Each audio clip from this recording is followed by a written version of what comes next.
হরে কৃষ্ণ। সুপ্রিয় সুধী ভক্তবৃন্দ, আশা করি সবাই ভালো আছেন। তো আমরা অনেকেই একাদশী উপবাস ব্রত পালন করি, কিন্তু একাদশীর পূর্বের দিন ভগবানের কাছে যে সংকল্প করতে হয় তা আমরা অনেকেই জানি না। তাই আজ আমরা সরলার্থ সহ একাদশী সংকল্প মন্ত্র জেনে নিব। তাই ভিডিওটি শেষ পর্যন্ত দেখতে থাকুন।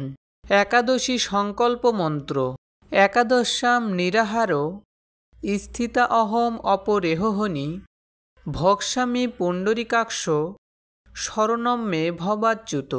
অনুবাদ: হে পুণ্ডরীকাক্ষ, হে অচ্যুত, আমি একাদশীতে উপবাসপূর্বক পরদিন আহার করব।